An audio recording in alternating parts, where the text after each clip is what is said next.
What is going on, Tender Crew? My name is Billy the Squid, and I'm going to try to channel the charisma of Jeff Keighley because we need to talk about Gamescom 2022.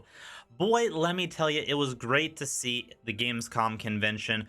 Gamescom opening night in front of a live audience once again after the last few nights of doing it all digital.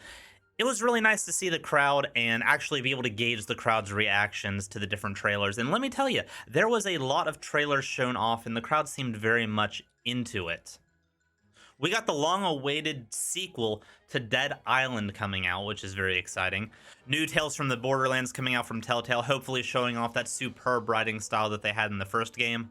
The Callisto Protocol finally showing off gameplay and hoping to dismember its way into our hearts and really spark that passion that we had when we first played Dead Space years ago. We even got a game nobody expected in a multiplayer Killer Clowns from Outer Space game that looks actually not half bad. But among all the trailers that were shown off, there were two games that really stood out to me and really got me interested.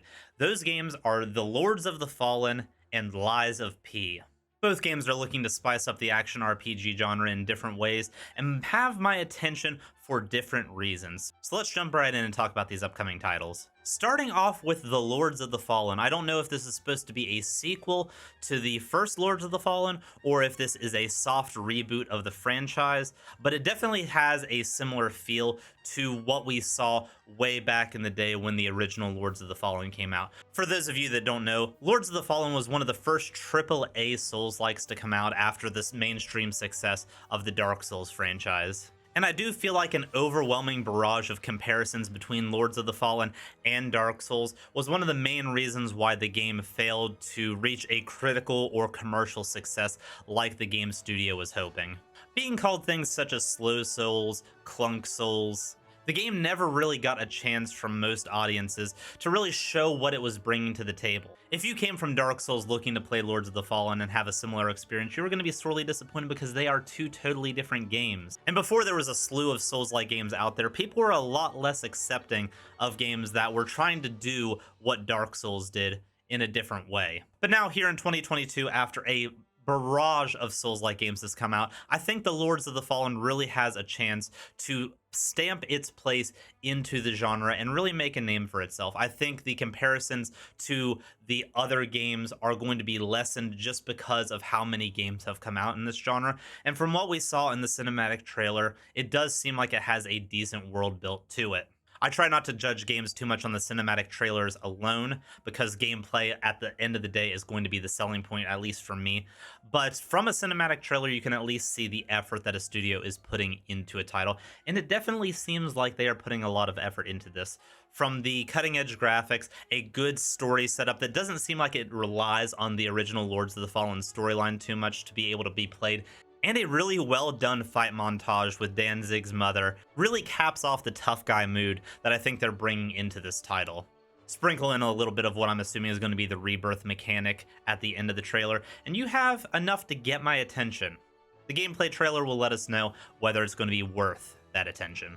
The next game I want to talk about has my attention completely and totally, and that is The Lies of P, a dark version of the Pinocchio story, more the novel than the Disney cartoon adaptation, bringing in a steampunk grim-dark aesthetic to the Pinocchio storyline, an aesthetic that I've only really seen been done in the Alice Madness Return series. Confirmed by the studio to be another Souls-like, this game has a lot of really good things going for it. It has a neat sub-weapon system with arm attachments. Since you are controlling Pinocchio, you're going to be able to outfit him with the best of the steampunk weaponry, such as a flamethrower, grappling hook, so on and so forth.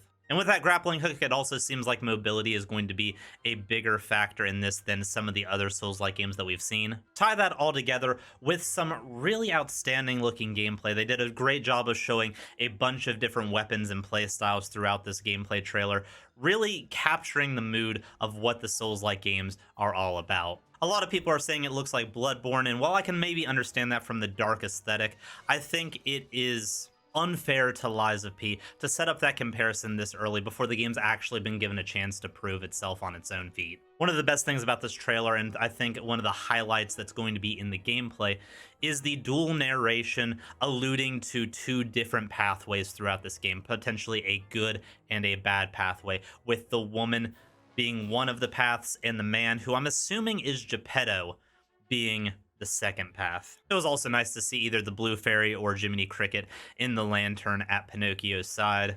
And the closing scene with the 4 rabbits in the coffin really brings it home that this is going to be more about the novel than what Disney's cartoon adaptation was, as that scene wasn't even in the cartoon adaptation, and potentially alluding to a secondary pathway through the game if you choose the liar path. No release date has been given for the Lords of the Fallen, but at least Lies of P has given us that it will be out sometime in 2023. No hard date has been set for that, but that only gives us more time to get excited and get more info on these games coming forward. If you want to see more takes on these style games, don't forget to like the video and subscribe to the channel. We will be doing more breakdowns like this in the future. But until then, Tentacrew, much love.